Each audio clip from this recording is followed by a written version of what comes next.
Eu gostaria de falar um pouquinho sobre imunidade. Nós vivemos em um tempo de muitos vírus.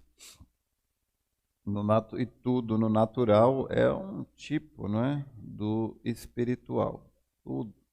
Essa árvore natural, ela fala de uma outra árvore espiritual. Este corpo natural fala de um outro corpo espiritual.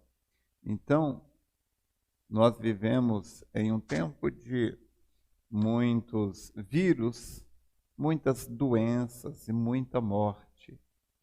E precisamos ter uma boa imunidade, uma boa imunidade. O apóstolo dos pés sangrentos, como ficou assim chamado, conhecido, é Sadhu Sundar Singh. Ele é lá da Índia e ele era hindu e se converteu ao cristianismo. Um homem que em tudo imitou a Jesus Cristo. Ele conta a história e ali havia uma determinada região que poucas pessoas passavam por ali. Mas quando alguém passava por ali, por alguma razão desconhecida, depois de alguns dias, aquela pessoa morria. As pessoas não sabiam por quê. Mas todos que passavam por ali, depois de alguns dias, morria. Então o povo achava que aquele lugar era enfeitiçado. E as pessoas evitavam passar por ali.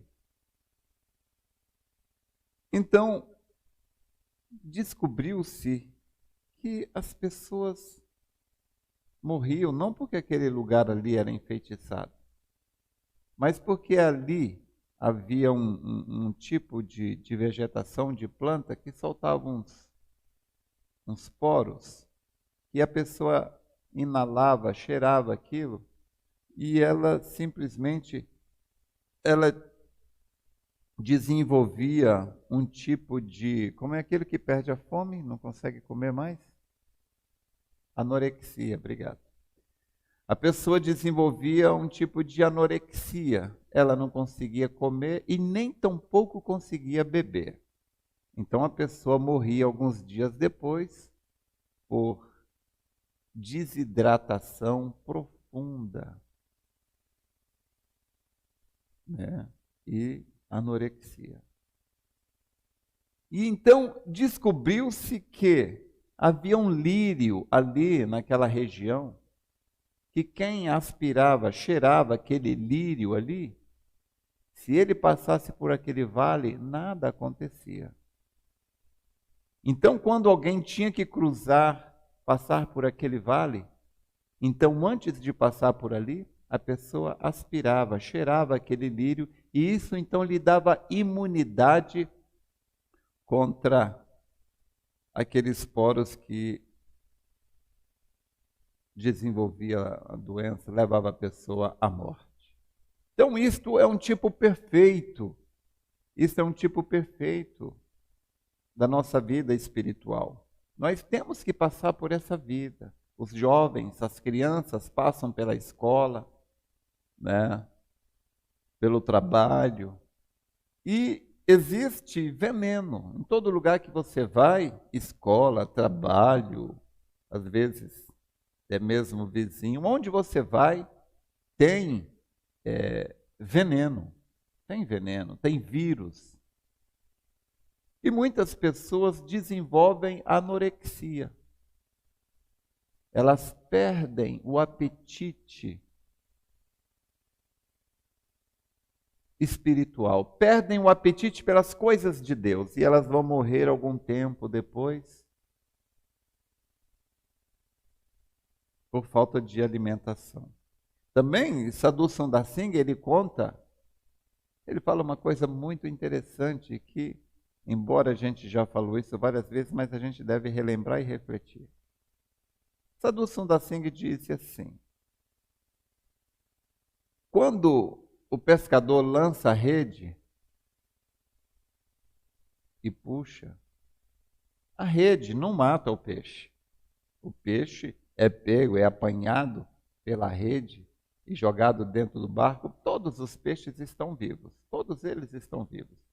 Eles vão morrer só um tempo depois.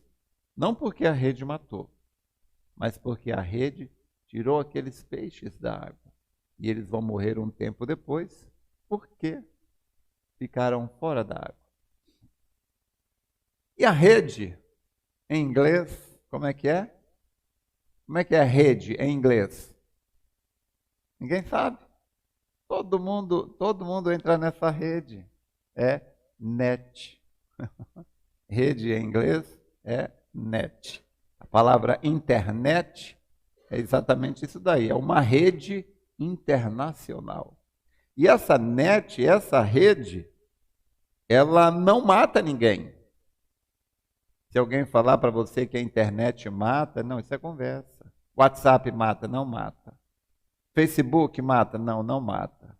E Instagram, isso não mata. Mas isso pode nos tirar da presença de Deus. Assim como a rede tira o peixe da água. E nós vamos morrer um tempo depois, não porque a internet nos matou, mas porque nós ficamos fora da presença de Deus. E não é à toa que o símbolo do cristianismo era o peixe. Peixe. E nós, na verdade, estamos dentro do que de Deus? Do aquário, exatamente. Nós estamos dentro do aquário de Deus. Deus nos pesca, Deus lança a rede do Evangelho, nos pega e nos coloca dentro do seu aquário. Só que o diabo tenta com a rede dele lançar, o diabo lança a rede dele dentro do aquário de Deus. E você não pode se deixar pegar por esta rede. Então, mas lembrando, voltando lá dos poros, que causava anorexia, e a pessoa cheirava, quando ela aspirava o lírio, ela podia passar por ali com imunidade. Isso nos faz pensar em algo. Todos nós devemos aspirar este lírio, o lírio dos vales, todos os dias. Antes de fazer qualquer outra coisa, antes de trabalhar, antes de estudar, antes de viajar, ou antes de não fazer nada, né? Porque tem gente também que não estuda, não trabalha, né? Está com a vida ganha. Mas também essas pessoas precisam aspirar este lírio, porque o vírus está em todo lugar. E Jesus é o lírio dos vales. Então devemos fazer o culto. Todos nós devemos ter o nosso período devocional. Período devocional é quando a gente recebe esta imunização. Esta imunização para poder vencermos, termos condições do nosso corpo vencer este vírus. Porque, irmão, não tem como escapar dos vírus, não tem como, está aí no ar, está em todo lugar. Mas nós podemos nos vacinar, nós podemos buscar esta imunização, que no caso de Jesus não é uma injeção, é o período devocional. Então, devemos ter esta disciplina, e disciplina não é fácil.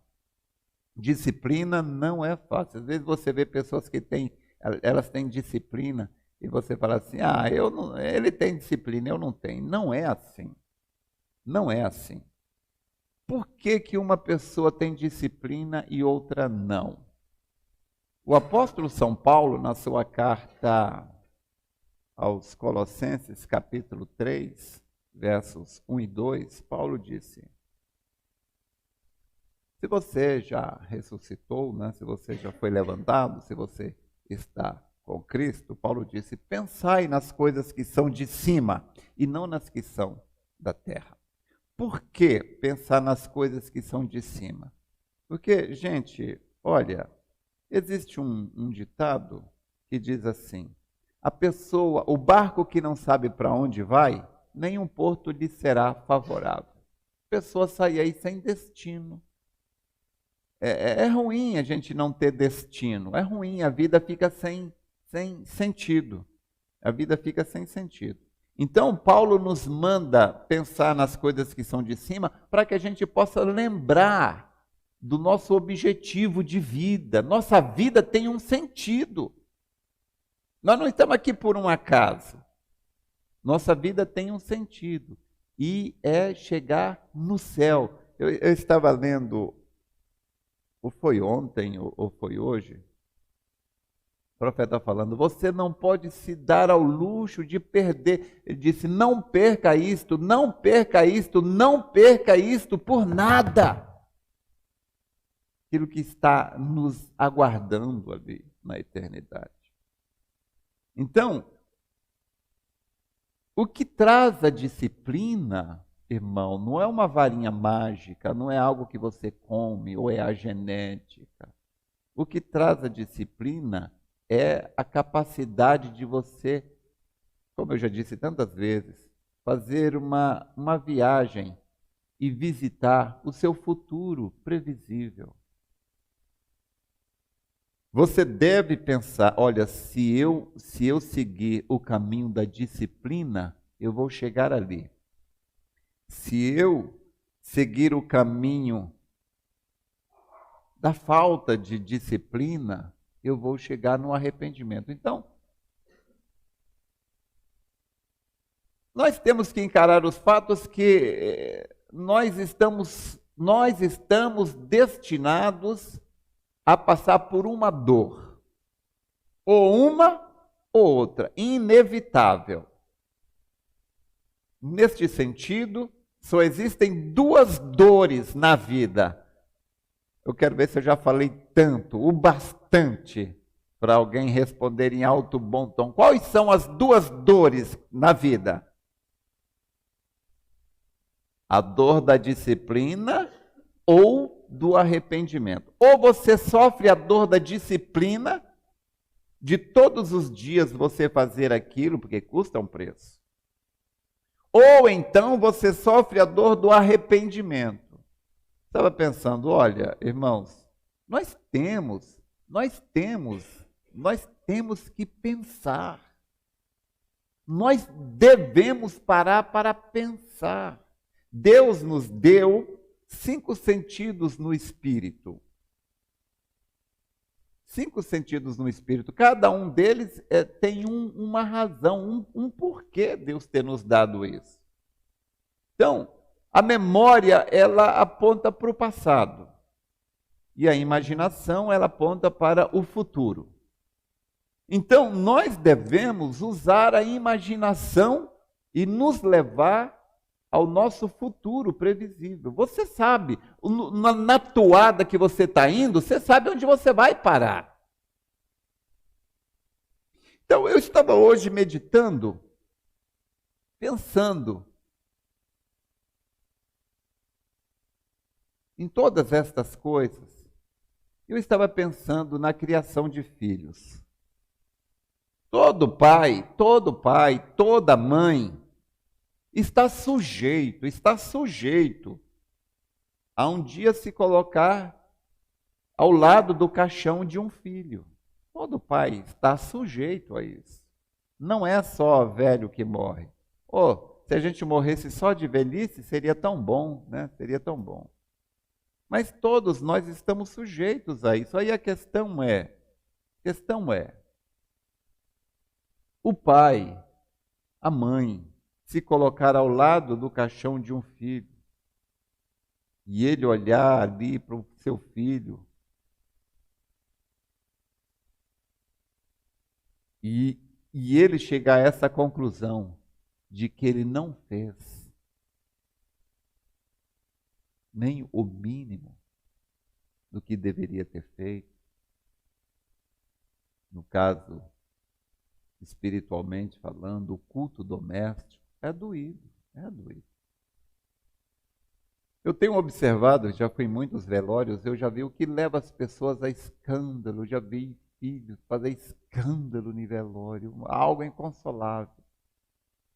Eu olhava aquilo ali, eu não precisava conhecer aquela pessoa para saber o porquê daquilo. Aquilo não era a dor da perda, aquilo era o remorso. Remorso. Porque não, o filho que não valorizou a mãe enquanto vivia, desprezou, humilhou e fez aquilo tudo, e então, de repente, veio um remorso por ter sido aquilo. Então, fazer uma visita no futuro previsível, você pensar no que pode acontecer, e você fala, não, eu não quero de jeito nenhum que isso aconteça comigo. Então, o que isto faz? Esta reflexão te força a ter disciplina.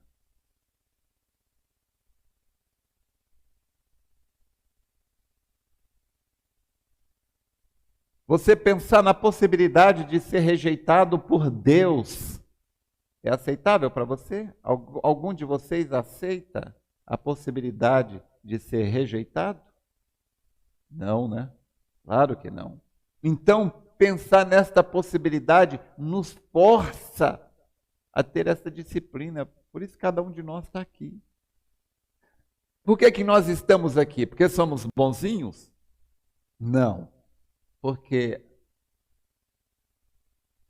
a possibilidade de fracassar com Deus é uma dor tão grande, que só pensar na possibilidade de falhar com Deus, só o fato de pensar nessa possibilidade é uma dor tão grande que qualquer outra dor, como a disciplina, o fato de vir para cá, mesmo estando cansado, o fato de ter essa disciplina diária, a gente sofre essa dor com prazer, simplesmente pela paz de espírito de saber que nós não vamos sofrer a dor do arrependimento.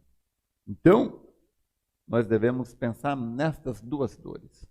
Ou você sofre a dor da disciplina, ou você sofre a dor do arrependimento.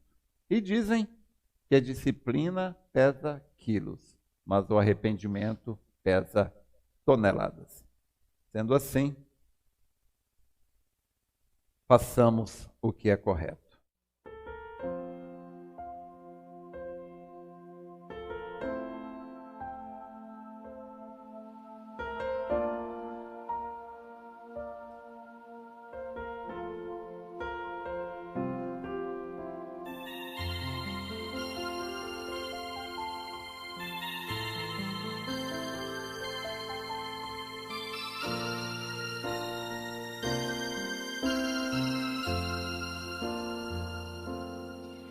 Meu irmão, eu vim aqui pra te falar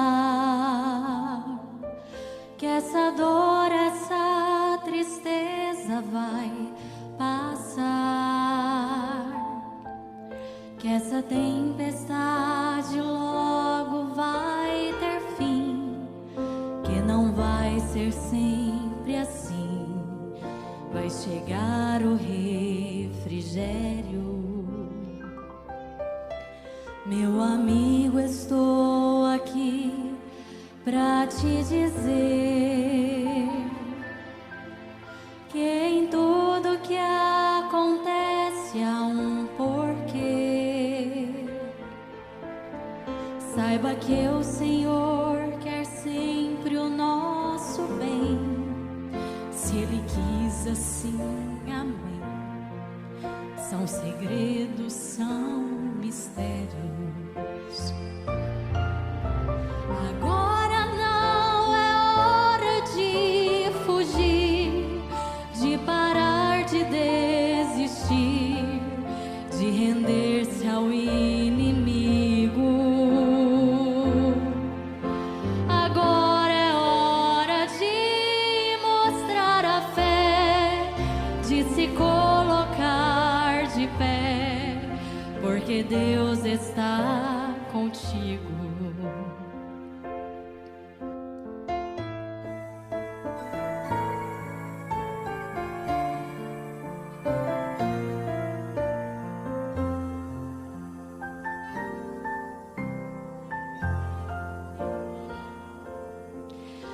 Sei que às vezes é difícil entender, aceitar sua vontade, o seu querer, pois nem sempre o meu desejo é o de Deus, nem seus planos são os meus, mas em tudo Ele é perfeito. Em nenhum momento quis te magoar, nem tampouco te ferir, te castigar. Meu irmão, vou te dizer mais uma vez: acredite, o Senhor fez o que tinha de ser feito. Agora não é hora de fugir, de parar de desistir, de render-se ao inimigo. Agora é hora de mostrar a fé, de se colocar de pé, porque Deus está contigo. Agora é hora de mostrar a fé, de se colocar de pé, porque Deus está